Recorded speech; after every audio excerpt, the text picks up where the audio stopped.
hounds, chase ghosts, come sleep, watch out, demons are coming, run, sleep, hide, spirits, ghosts, hide, demons, hounds, ghosts, demons are coming.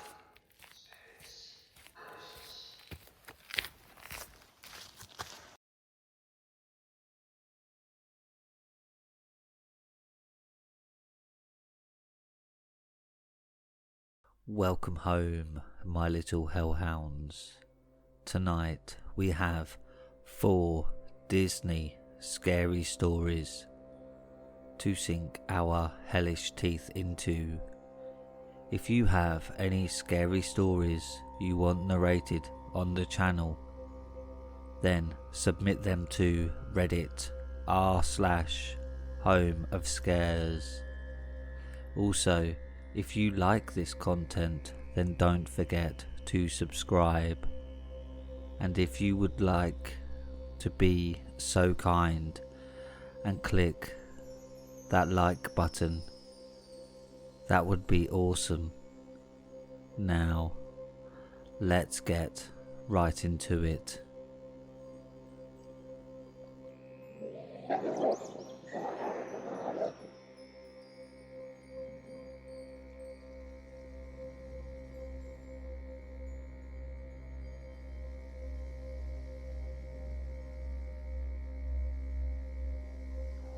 Be careful of the shuttle buses at Disney World unless you're willing to learn the real truth. Posted by MTP6921. If you have been to Disney World during COVID, you would see how they have cut back on some of their quality control measures.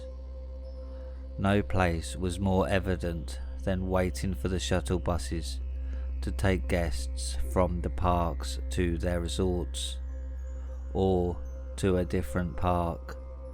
Disney has the same pre-COVID bus numbering system in place.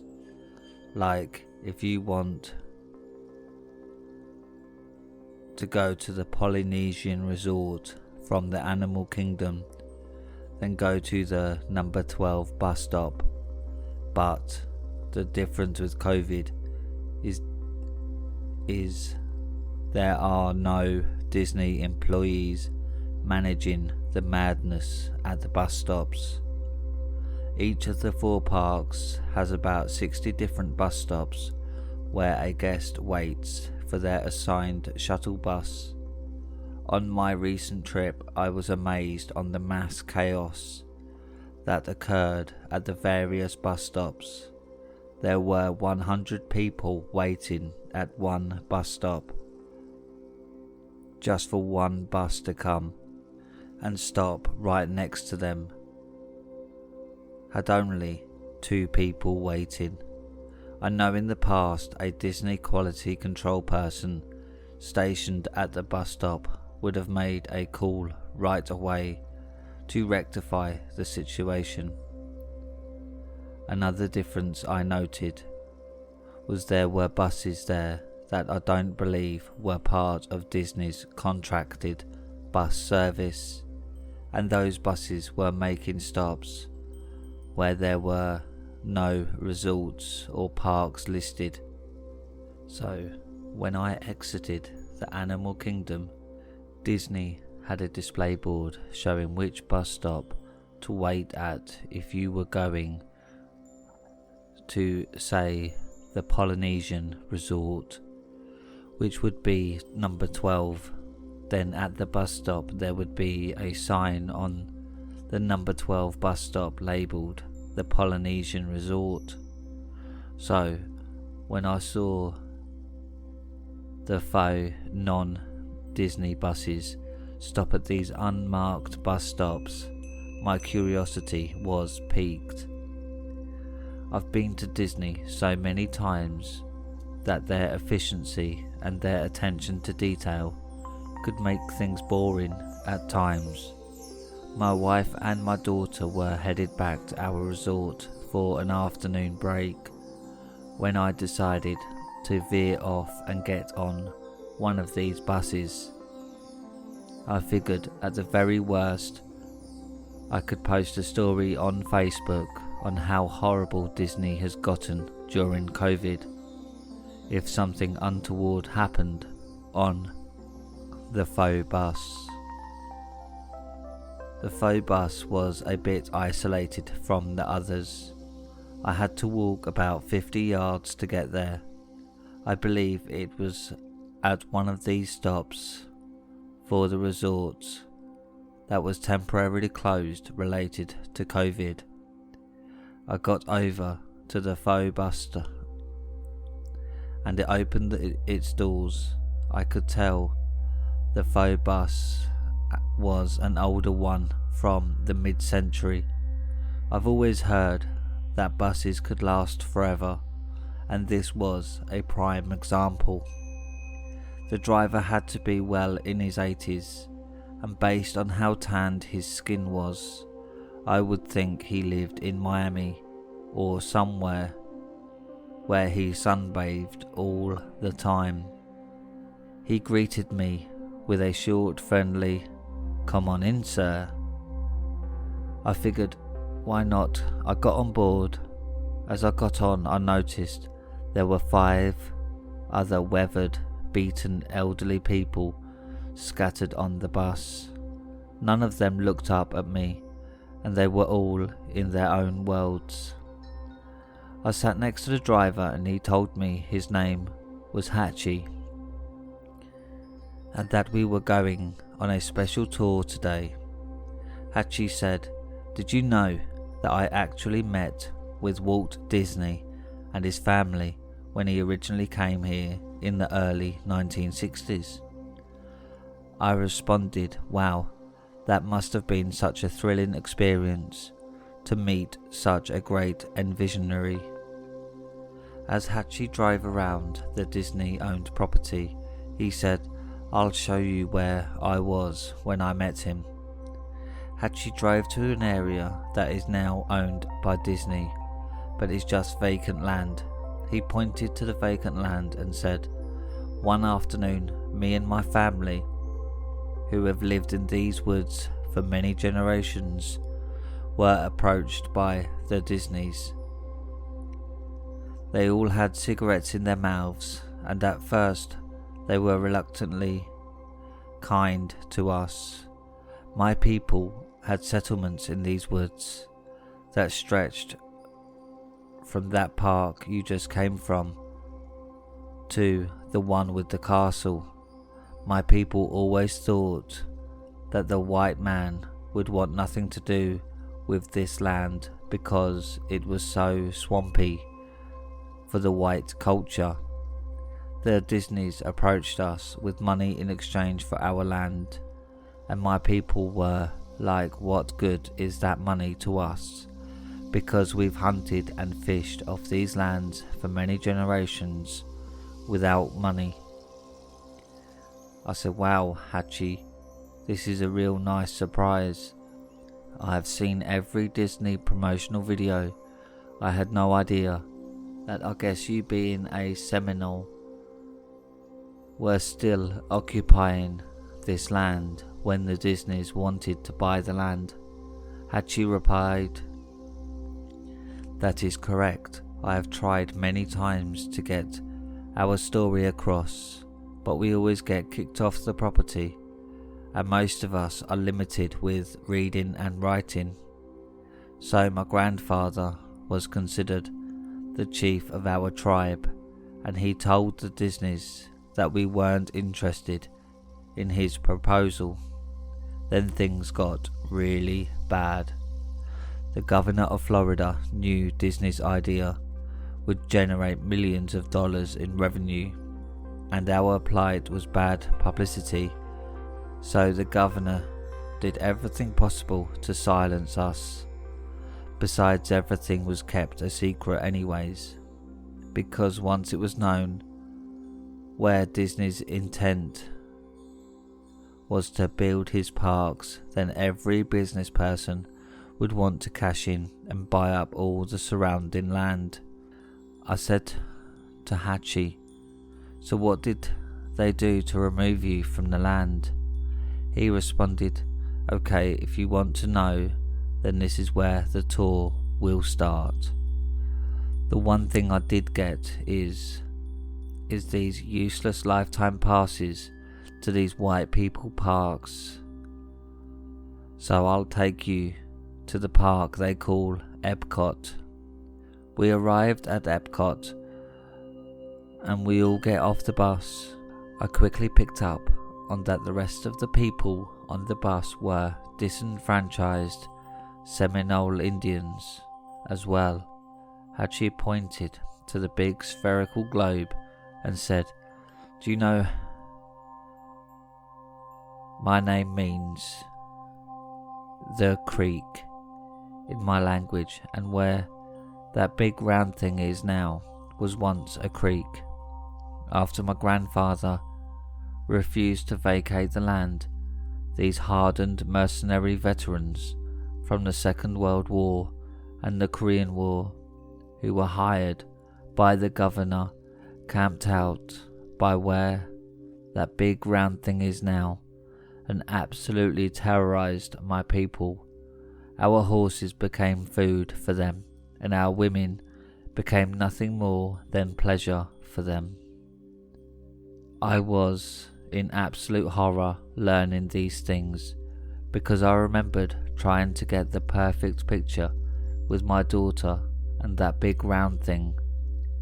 We took the monorail over to the Magic Kingdom, and Hachi was trying to point out more positive things, like where him and his cousins used to play together.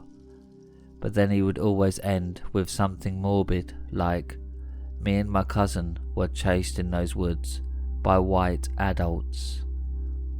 We got off at the Magic Kingdom, and Hachi and his followers didn't crack a smile the whole time. They sorely stood out amongst the crowds of happy-faced pale people. They just looked like they all came from a funeral. Hachi directed me into the park, and he kind of just looked around like, the neighbourhood really has changed. He scoffed at the poorly constructed buildings on the Magic Kingdom's main street and mocked the male singers who were singing a cappella verses where he had to prove his manhood as a young boy, well before the Magic Kingdom was ever built.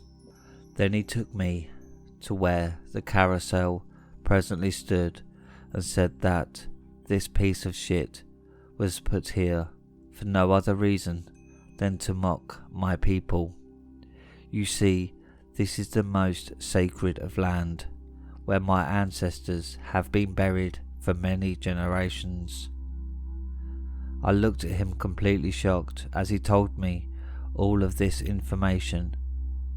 It just completely changed my whole view of everything. It's like learning in elementary school how George Washington was this great man, then later learning that he built himself on slave labour. Hachi seemed to want to conclude this tour, and he looked at me and said, so now you know that when you white people trample on the souls of my brethren, where you mock us and play dress up, just know that you and your family are cursed for life.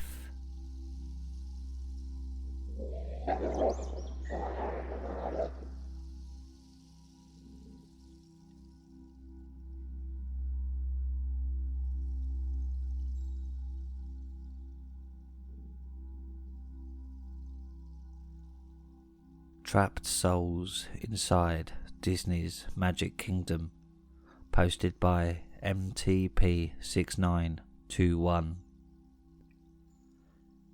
In 2019, I was an employee at Disney World's Magic Kingdom.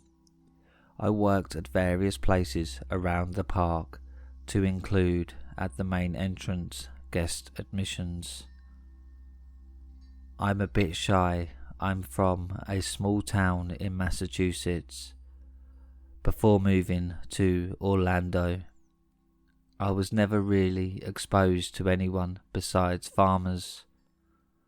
While working at the admissions kiosk one afternoon, I was stationed right next to the exit aisle where guests are funneled to leave the park. It was mid-August at around 2 p.m. and the mad rush of day's traffic had died down dramatically. As I stood at my booth, a woman in her early 70s was waiting for the rest of her family to meet her at the exit. The woman, who had light dark skin, leaned over to me and said, "It's no good in there," in a thick South American accent. We're taught as cast members to be cheery and optimistic, regardless if it's 100 degrees and there's a 2-hour wait for each ride. So I responded in a perky voice, "I'm sorry ma'am, today was a bit busy and hotter than usual, but did you know there are other things you could do?" Then she cut me off and said, "No, it's not that. Darkness lives in there." I kind of rolled my eyes a little when she said that, and I thought to myself, this is only the most magical place on earth. I foolishly responded, "What makes you think that?" The woman responded, "My Roma culture that has been passed down to me for hundreds of years in Argentina has instilled in me a sense when evilness is trapped in certain environments." I thought to myself, okay, this lady has really gone off her rocker. I jokingly said in a perky voice, "Humans, service animals, Disney characters and ghosts can all leave through this exit way right here, where you're standing." The elderly woman picked up on my sarcasm, but wasn't all that thrilled. She told me, "You will have thousands of people who will come through these gates, but no one has the knowledge that I will tell you. You see, evilness doesn't feed off goodness. It needs other evilness to travel. I can tell you that there's evilness trapped in there, but why it can't transfer itself out is something I can't explain. The next time during a lightning storm, pay very close attention at the exit area towards the ground, or right after a big rainstorm where the clouds turn black, then the sun is really intense. Look inside the shadows of puddles." I was kind of just taken back by everything this older woman had to say. It was really the absolute last thing I would have ever thought about was evil souls within the Magic Kingdom. Fast forward about a week later to another one of my job roles, where I stand in front of an assigned ride entrance and smile and tell the guests that there was no eating or drinking allowed once they entered the mine train. It rained every day in August, but this one storm was cataclysmic, where the clouds turned completely black, and it didn't stop for 2 hours straight. The park had basically emptied out, but it was my job to stand in front of the entrance to the ride regardless. Knowing how Orlando's weather typically changes, and it eventually did, and because the park had emptied out, I was just so atypically bored, staring down at the puddles of water that had caused little streams. Because the clouds were so black, it appeared as though the brightest sun had come out. I was dozing off in my own world when I said, "I'm sorry sir, the mine train is temporarily closed down. still because of the weather. My co-worker standing next to me laughed at me and said, "Grace, who are you talking to?" Though I voted the underachiever of the year of my senior year in high school, I had tested into the gifted program and my brain was pretty good at aligning past subtle things to present situations. So hearing my co-worker laugh at me made something in my mind instantaneously put together what that older woman from the previous week told me to what I glanced at in the puddle. I could see the shadow of the man in the puddle drift away towards the Tomorrowland Speedway ride. Then I ran as I saw the figment of the shadow go through the gate of the speedway. Then I lost track of him as he headed towards the back of the ride. I was left completely speechless. I know what I saw, and what I saw was a man in his 30s wearing a vintage rugby shirt with jeans, and he was holding something smallish and narrow looking in his right hand. I know my co-worker was going to think I was crazy for talking to somebody who didn't exist, then running after that imaginary person. So I dropped a $5 bill in the water and picked it up and told her that I ran after the money I saw floating by. I gave her the $5 bill and I told her I'll keep the other one, which made her forget about me addressing the shadow. I was at a complete loss for words. My millennial self was certain to be an atheist, but everything changed in 10 seconds. That Roma woman had put the thought in my head which I probably had seen dozens of times, but never focused on.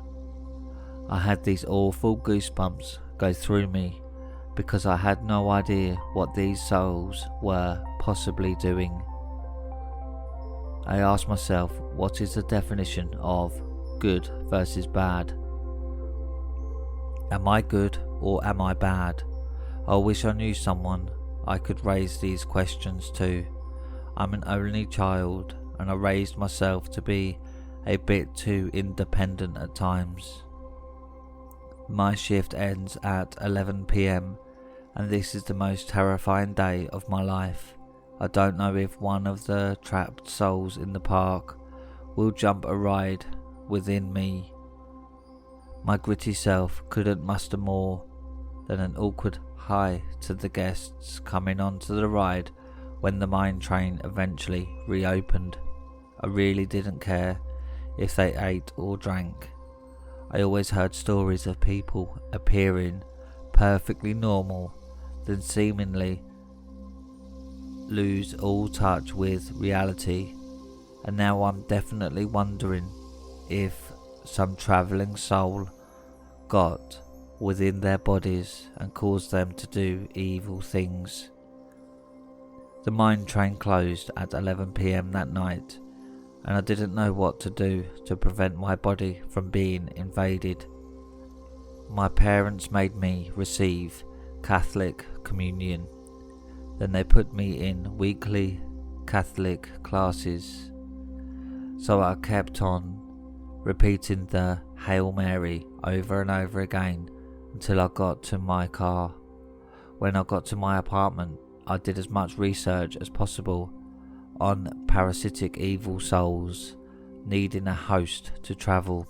I did find online references in the Gypsy Roma culture, and it seemed to summarise that there needed to be some type of evil deed performed for the parasitic evil soul to engulf itself within the new host.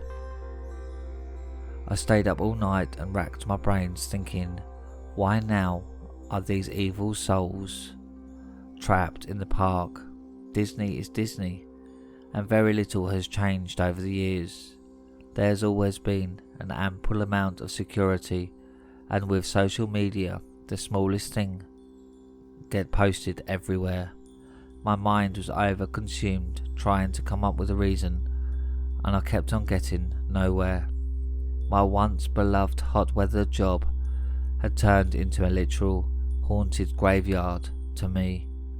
I had requested to work only at the front gate because I knew the evil parasitic souls couldn't get past the gate. All those tales I thought were fictional, like vampires who couldn't enter a home without being invited, were also true for parasitic evil souls who needed one soul to enter a residence, then a different evil host to exit a residence, and apparently the front entrance and exit gates to the Magic Kingdom constituted as residence. There was a terrible lightning and thunderstorm in September after the park had closed, so just for the heck of it, I stayed around a little later and watched the ground by the exit gates to see if I could see anything of the wandering evil parasitic souls. Sure enough, they were like mosquitoes attracted to light in how they all congregated by the front gate. I stayed the furthest away I could from them, while I was still able to make out a lot of features about them. All of the souls looked weathered, meaning none of them could be models. There was a certain feature about them, like they didn't take care of their skin or something. Obviously, they were all desperate to leave. All the souls were just looking for any type of abhorrent behaviour so they could jump ship. I was seriously contemplating quitting my job. I felt like a Victorian person being told there's germs everywhere that we can't see, which is good to know to avoid them, but who wants to know? There's a world filled with fecal infested E. coli on everything we touch. I wanted to stick around at the job at least until October because my parents were coming for a visit. I could get them free tickets and in front of the lines for most of the rides. I haven't gone inside the gates in days, and I might just let my parents go in by themselves. We had a staff meeting inside the park and I told my supervisor that I wasn't feeling well and he just let me go home. I made it to October and my parents arrived to Orlando. I didn't want them to worry about me, so I went inside the park with them. Once I entered the park, every footstep I heard was absolutely terrifying. I hadn't made it past the main street area in weeks, and I felt like I was in a war zone. I knew I wasn't a saint. There were countless boys that I had dated, and for no other reason to make another girl jealous, or just because I was bored, than just to dump them. Also, I didn't want the parasitic evil souls to thrust themselves inside my parents, because I didn't know what darkness my parents were hiding. My parents saw that I was visibly shaking, so I had to do something to make it stop.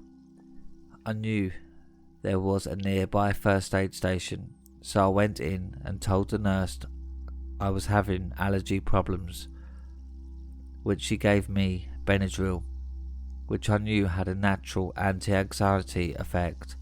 A few minutes later, I felt a little bit better, but I was still terrified. I knew these souls were just looking for a host, and me and that Argentinian woman were the only people who knew they were lurking around the park.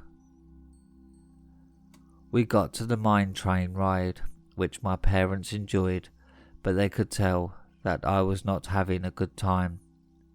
I was really trying to do everything to keep myself together, but the Benadryl was losing its effect. My parents wanted to go on the Tomorrowland Speedway. and I was in no position to actually drive the car, but I could just sit next to my dad. I really felt so bad because I was really breaking his heart by shaking and having nervous convulsions. As he drove around the track, he knew I was just too out of it to converse with him, but he talked to me anyways. Then my father said something that I had totally overlooked. As he rounded the corner towards the back of the speedway ride, he pointed and said, "I remember my father taking me back there like every half hour to the designated smoking area when I was a little kid so he could have a smoke." That's when it dawned on me that the park had recently discontinued smoking within the park.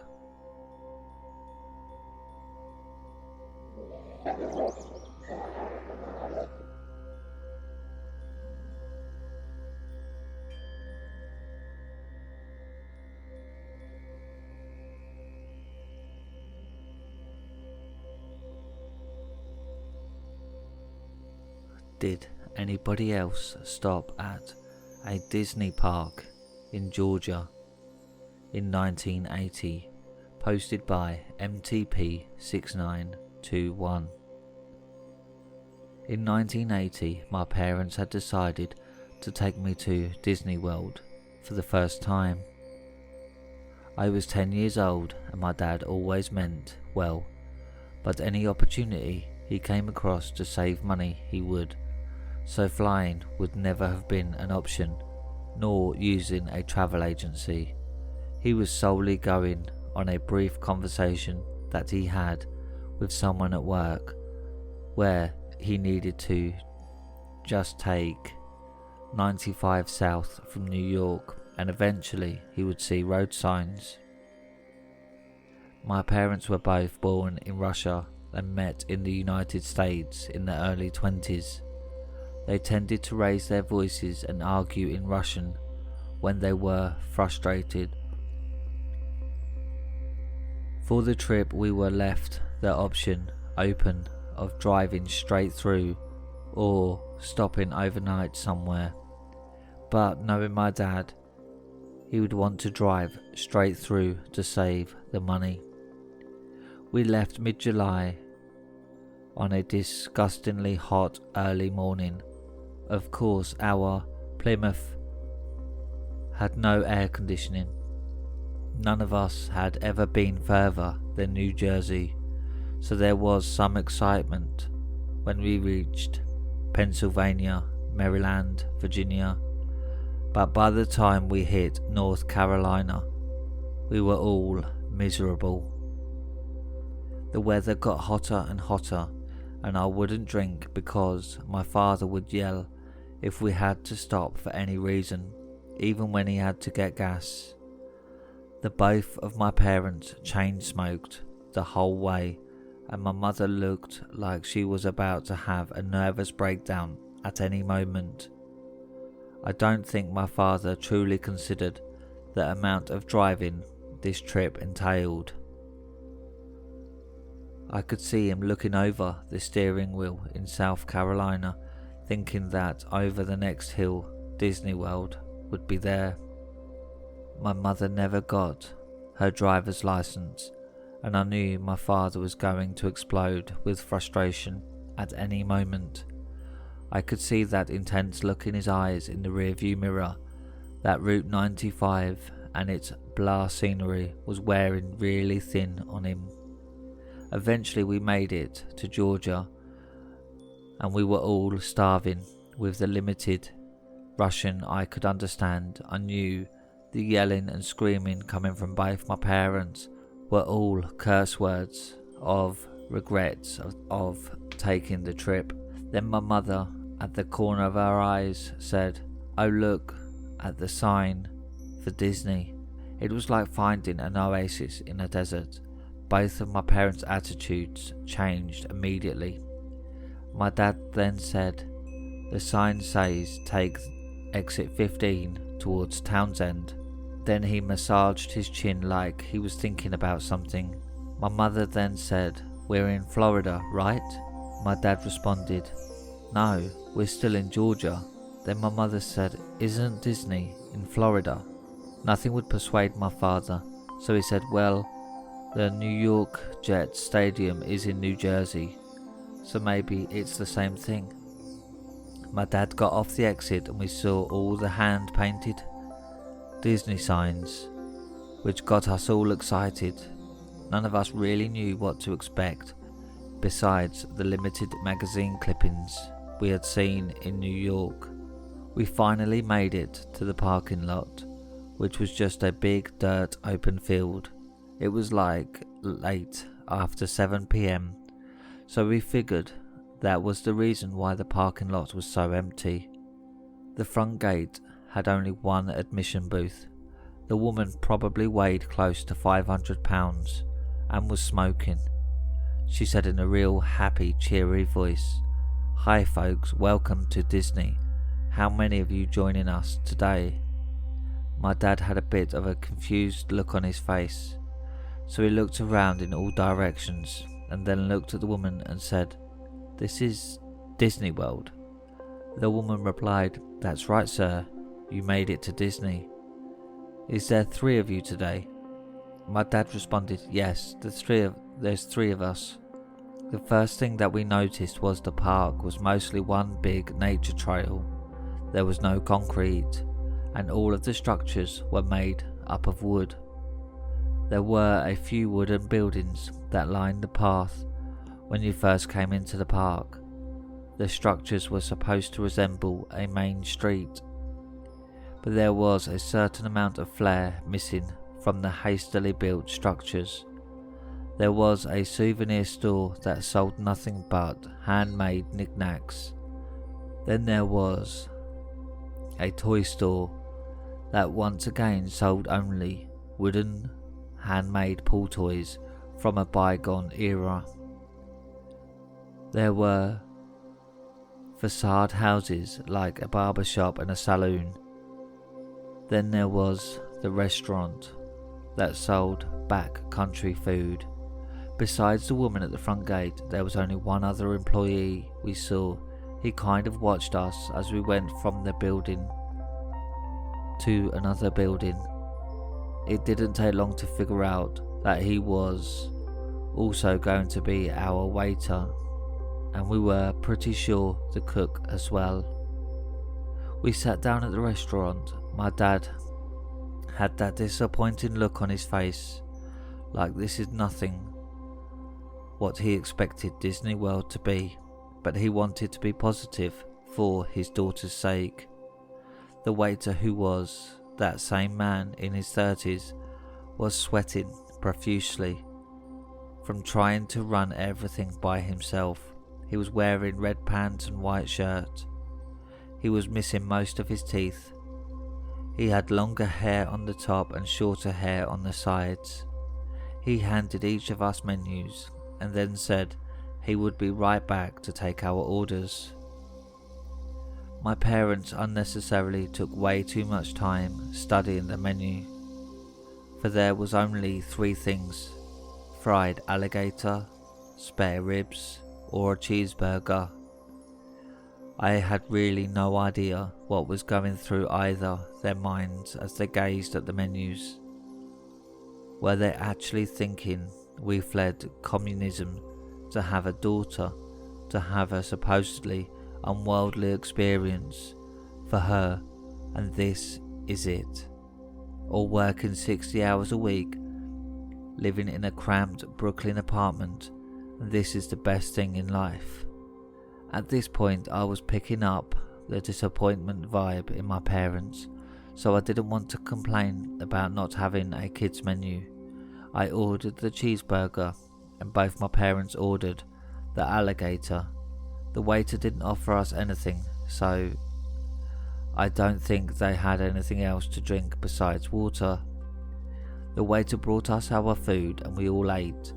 There wasn't joyness or sorrow in my parents' face. It was just kind of like blank stares while they ate their fried alligator. Eventually the path led to a creek that had something that looked like a castle. It was the only non-wooden structure in the park, which was made up of cinder blocks. It was 3 stories high and about 50 feet wide. I was more interested in my parents' response. As they looked at the castle, they kind of were in like shock. As they turned their heads side to side, I could tell they had an image in their head from Life magazine, and what they were looking at didn't match up. There was a castle turret that was formed by the cinder blocks, but the craftsmanship was equal to a bunch of high school kids who were paid $50 to hastily build something that looked like a castle. There was a crudely drawn wooden map next to the castle that showed that there was a path that continued to another circle path that eventually led back to the castle. We followed the path to the right. This was the quietest that I've ever seen my parents. They were just overwhelmed with disappointment. Most of the exhibits were poorly constructed wooden cutouts of Disney characters. We didn't even stop to look at them. But now it was getting dark out and my parents knew they weren't in Disney World. We didn't even want to finish going round the circle path, but my mother insisted because we were already here and paid the fee. My parents just assumed some type of lights would come on, but the more we walked, the darker it got. At this point, it was pitch black outside. There were no lights on and 0 moonlight. We still assumed some sort of lights would eventually turn on, but they just didn't. So my dad took out his cigarette lighter and he continually tried to light his lighter, but he was just so frustrated that he wound up breaking it. The park was completely silent besides the sounds of occasional wildlife. Living in New York, we never heard these strange wildlife sources before. All we were familiar with was beeping horns, blaring music, and people yelling at each other. So none of us knew what creatures lurked in the deep forest of Georgia that were making these sounds. We didn't see any fencing enclosure to the park when we first came in, so alligators or anything else could be lurking at our feet, unbeknownst to us. Both my parents kept on making references to the movie Deliverance, not knowing if we were unsuspecting prey and questioning why there was no other customers in the park. We just couldn't see, and we would call for help. We thought we were heading back towards the castle, but it was too dark to know for sure. My mother started crying and my father was holding my hand. As long as I held his hand, I felt okay. I could tell my father felt something wasn't right. Living in the city, we never encountered complete darkness. None of us knew, but we must have been slowly walking for 30 minutes. Our constant yells for help went unheard. We assumed since nobody responded to us. We figured the 2 employees had split the money from us and had taken off for the night. We were constantly walking off the path to the point where my parents thought it might be safer to just camp out on the path for the night versus inadvertently drifting into the woods. None of us wanted to stay outside, but it was pitch black and we had no idea where we were or where we were going. My dad figured that he could still create a dim spark with his lighter, so out of desperation he got on his knees and would continue to spark his lighter towards the ground, where he could see the outline of the path. This process took hours, but we really had no other choice. My mother held onto his shirt and I held onto my mother's hand as my father crawled on the ground. My typical hot-headed father, who would yell if someone didn't turn on their car blinker fast enough, was absolutely calm, crawling on the ground for what seemed like hours. I really think he took responsibility for taking us to the wrong Disney and didn't want to make it worse for me. Eventually, we had made it back to the entrance of the park. The obese woman was long gone. She had left a flashlight on the side of the admission stand. My car turned the flashlight on, and within minutes I heard him yell, "What the hell happened to my car?" Someone had stolen our car, and we were left alone in the parking lot in the middle of nowhere, deep in the Georgia wilderness. My dad said, "I'm so sorry, sweetheart." Then we just sat on the ground until sunrise, and eventually the heavy-set woman came in for the morning shift. My parents had no energy to argue, and they just wanted to contact the local police. The obese woman didn't even have access to a phone at the park, so she had to go to her car and use her CB radio. Eventually the local sheriff arrived, and his thick southern accent and my dad's new thick New York Russian accent was quite a scene. It was like they were from two different worlds when they interacted. The sheriff took a report of our stolen car and was telling my parents about the Disney park in Georgia. Apparently a local woman who was a distant relative with the same last name as Disney decided to open the Disney and not Disney World Park to mostly novelty seekers or unsuspecting tourists. The sheriff said the real Disney Corporation had a ton of lawsuits out on this park and will probably be forced to close as soon as today. The sheriff dropped us off at the bus station, and we took 3 long bus rides back to New York. The one positive thing that came out of this misadventure was that I never heard my dad yell again.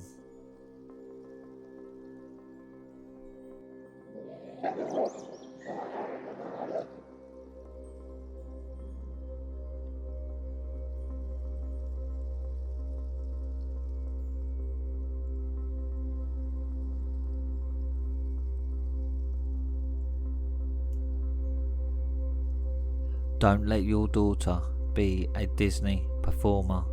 Posted by MTP6921. My mum and dad made it out of Venezuela. My dad had worked for an oil refinery in Caracas, and he paid off an oil shipping vessel employee to let us be stowaways on the vessel. We made it to the port of Cuba, then to Miami. My dad was able to obtain working papers from a deceased individual, and he got a job in the research pavilion at Disney Epcot Center.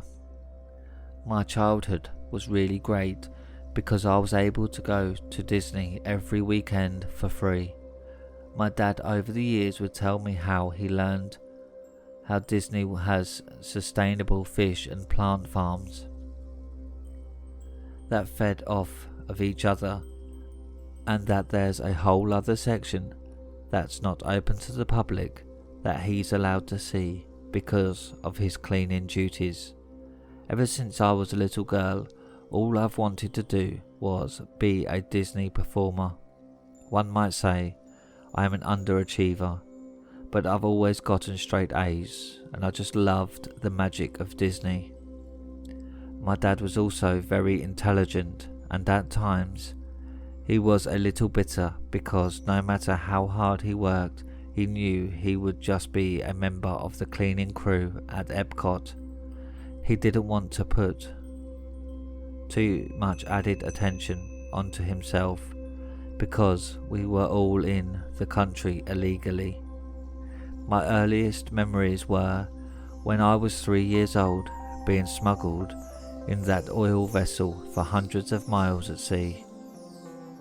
My dad would tell me things about the park that he picked up on that very few people realised. For example, you could look for hours at any of the Disney park's water ponds that are located throughout each one of them theme parks, and you will never see a fish. But if you take a step off the property, then the smallest pond will have millions of them. My dad would tell me that Disney World allow only a certain things grow where it wants them to grow. He told me one time how he was 100% positive that one lion was brought in from the animal kingdom to Epcot for research, but 2 weeks later 2 adult lions were transported back onto the animal kingdom. He told me that everyone thought he was just a dumb Spaniard, so the research team wouldn't go out of their way to hide things from him. He did everything possible to try to persuade me from being a Disney performer.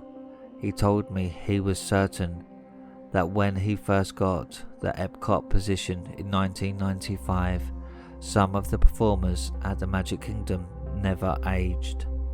He would explain to me that every weekend we would go to the Magic Kingdom, and since I was so into dancing, he would actually pay close attention to the performers in the parades throughout the day.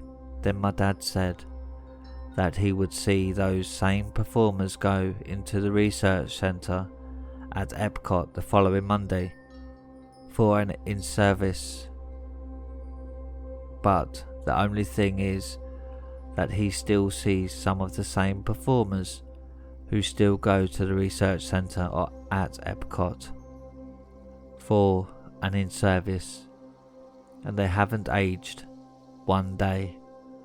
My dad always told me not to tell anyone of the Disney secrets. He told me for fear of my own safety.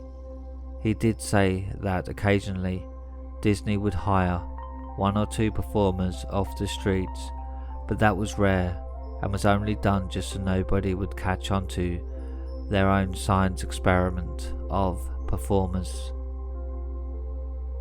My dad had these theories of what those performers would be, but he didn't know for sure. However, he did know that Disney saved millions of dollars in salaries because the performers didn't need to be paid.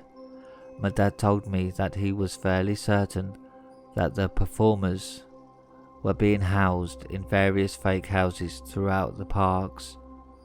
He would show me, for example, that there's houses on the Magic Kingdom's main street that really served no purpose, and that the performers would actually be plugged in after their parade performances.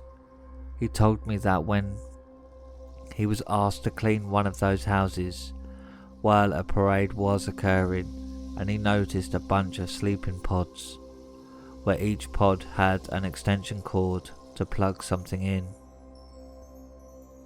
Regardless of what my father told me, I had put thousands of hours worth of dance practice and countless dance competitions just to be a Disney performer, so I was going to get a chance at an audition one way or another.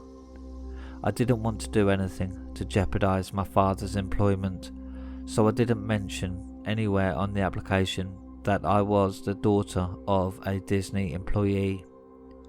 The one advantage I did have was that all of the performers Disney employed were Caucasian, and I'm Latino, so it seemed like nowadays Disney was making an effort to diversify its workforce. About 2 weeks later, I was called in for an audition. I did everything that was asked of me, and they liked me, so I was called in for a second audition 2 days later. Once again, I did everything they asked me to do, and I felt that all of their dance steps were easy to remember. So I was called in for the third audition 4 days later. I was really confident, and I always had a good stage presence. So I knew I did everything I possibly could to get the position. A week later, I received a denial letter in the mail with no explanation of why I wasn't selected to be a performer. When I read that letter, I felt like my whole life had been flushed down the toilet. I got so filled with anger that I drove down to the rehearsal studio complex and demanded to speak to the hiring manager, Mr. Baumgartner. I'm only 5 feet and 4 inches tall, but I stormed into that office like a linebacker who was going to tackle the quarterback. The hiring manager was a man in his 50s who was a little taller than me and seemed like the very non-confrontational type.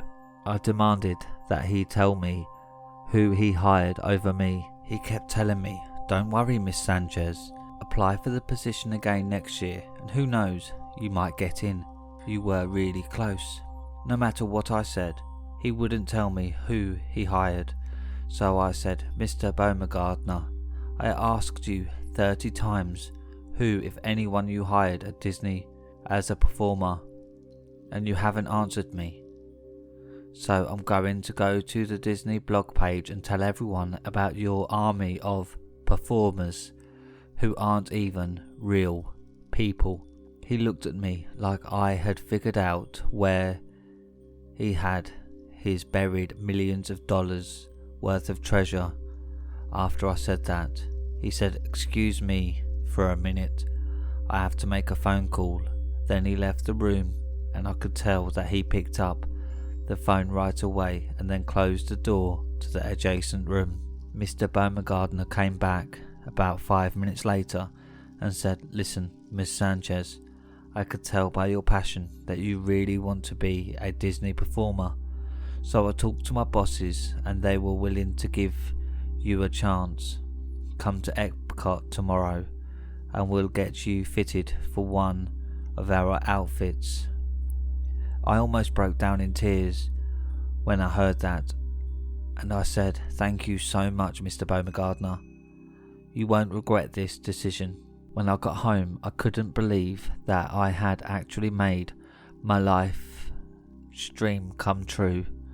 I didn't want to tell my parents until after I was fitted with my outfit, and I knew for sure that Mr. Baumgartner wasn't just trying to get me out of his office. My name is Raymond Sanchez, and I haven't seen my daughter, Grace Sanchez, in 3 weeks.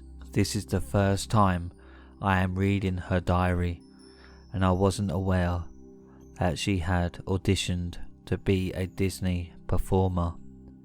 I will go to the Magic Kingdom now and see if she is performing.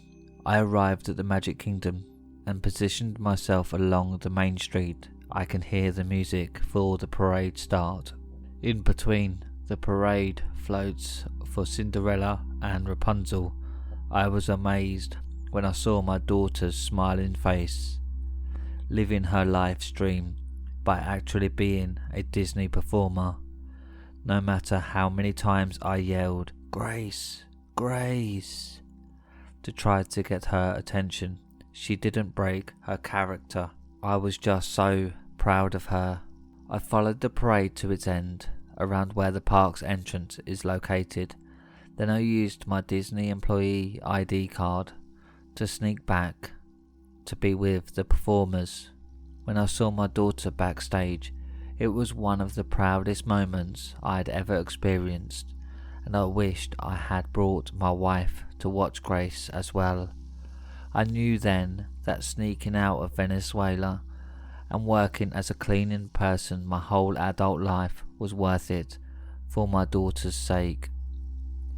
But my joy turned to being a concerned father pretty quickly when Grace showed no emotions and was apathetic towards me.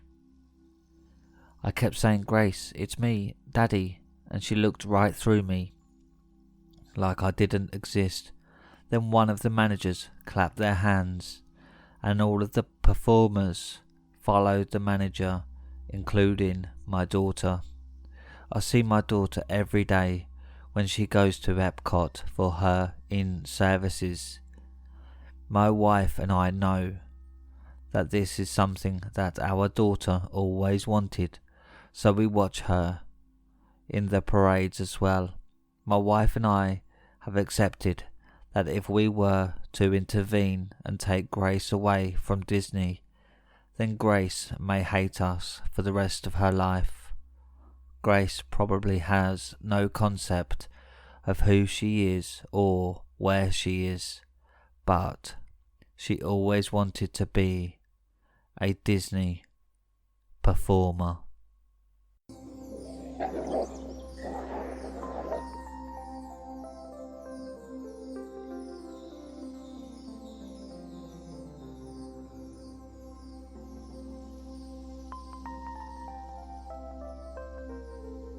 That's it for tonight, my little hellhounds. Thank you for listening. Don't forget to like the video and subscribe.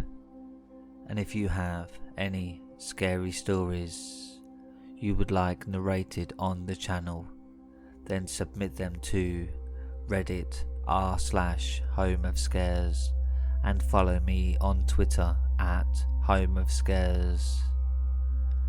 Now, good night, my little hellhounds.